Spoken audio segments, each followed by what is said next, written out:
முதல் வாசகம். நீதித்தலைவர்கள் அதிகாரம் 13, திருவசனங்கள் 2 முதல் 7 மற்றும் 24 முதல் 25 வரை. சோராவை சார்ந்தவரும் தான் குலத்தவருமான ஒருவர் இருந்தார். அவர் பெயர் மனோவாகு. அவர் மனைவி மலடியாய் இருந்ததால் குழந்தை பெறவில்லை. ஆண்டவரின் தூதர் அப்பெண்ணுக்கு தோன்றி அவரிடம், நீ மலடியாய் இருந்ததால் இதுவரை குழந்தை பெற்றெடுக்கவில்லை.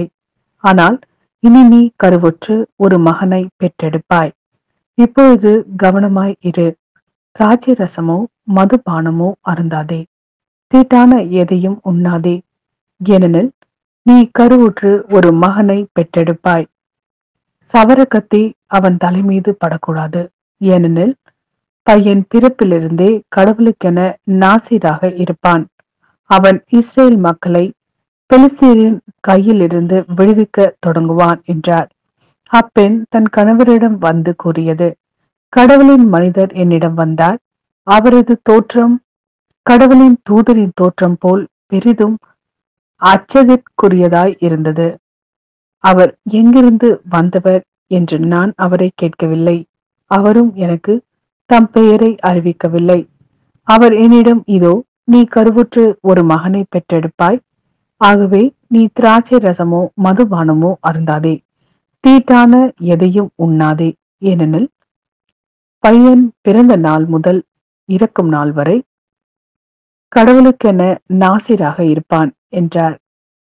அப்பெண் ஒரு மகனை பெற்றெடுத்து அவனுக்கு சிம்சோன் என பெயரிட்டார். பையன் வளர்ந்து பெரியவனானான். ஆண்டவர் அவருக்கு ஆசி வழங்கினார்.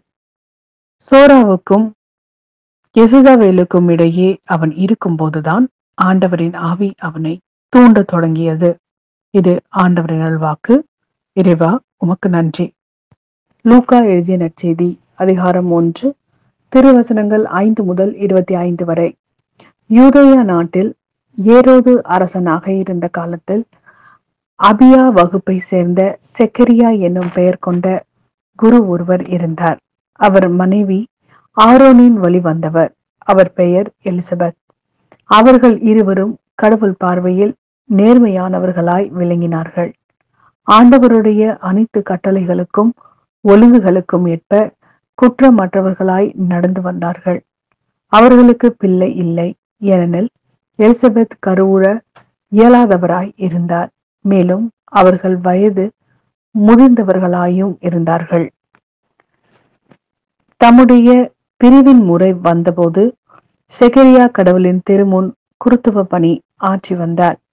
குருத்துவ பணி மரபுக்கு ஏற்ப ஆண்டவரின் திருக்கோவிலுக்குள் சென்று தூபம் காட்டுவது யார் என்று அறிய சீட்டு குலுக்கி போட்ட போது அது செக்கரியா பெயருக்கு விழுந்தது.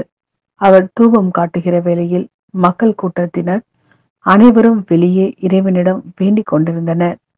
அப்பொழுது ஆண்டவருடைய தூதர் ஒருவர் தூப பீடத்தின் வல பக்கத்தில் நின்றவாறு அவருக்கு தோன்றினார். அவரை கண்டு செக்கரியா அச்சமுற்று கலங்கினார். வானதூதர் அவரை நோக்கி, செக்கரியா, அஞ்சாதே. உமது மன்றாட்டு கேட்கப்பட்டது. உம் மனைவி எலிசபெத் உமக்கு ஒரு மகனை பெற்றெடுப்பார். அவருக்கு யோவான் என பெயரிடுவீர். நீர் மகிழ்ந்து பேரு வகை கொள்வீர். அவரது பிறப்பால் பலரும் மகிழ்ச்சி அடைவர். அவர் ஆண்டவரின் பார்வையில் பெரியவராய் இருப்பார். திராட்சை மதுவோ வேறு எந்த மதுவோ அருந்த மாட்டார். தாய் வயிற்றில் இருக்கும் போதே தூய ஆவியால் முற்றிலும் ஆட்கொள்ளப்படுவார். அவர் இஸ்ரேல் மக்களுள் பலரை தம் கடவுளாகிய ஆண்டவரிடம் திரும்பி வர செய்வார்.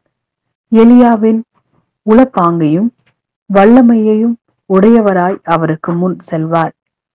தந்தையரும் மக்களும் உளம் ஒத்துப்போக செய்வார். நேர்மையாளர்களின் மனநிலையை கீழ்ப்படியாதவர்கள் பெற செய்வார். இவ்வாறு ஆண்டவருக்கு ஏற்புடைய ஒரு மக்களினத்தை ஆயத்தம் செய்வார் என்றார்.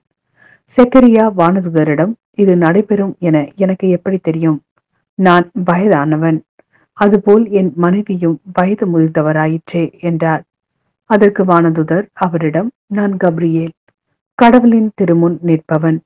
உம்மோடு பேசவும் இந்த நற்செய்தியை உமக்கு அறிவிக்கவும் அனுப்பப்பட்டேன். இதோ பாரும், உரிய காலத்தில் நிறைவேற இருக்கும் என்னுடைய வார்த்தைகளை நீர் நம்பவில்லை. ஆதலால் அவை நிறைவேறும் வரை நீர் பேச்சற்றவராய் இருப்பீர். உம்மால் பேசவே இயலாது என்றார். மக்கள் செக்கேரியாவுக்காக காத்திருந்தனர். திருக்கோவிலில் அவர் காலந்தாழ்த்துவதை குறித்து அவர்கள் வியப்படைந்தார்கள்.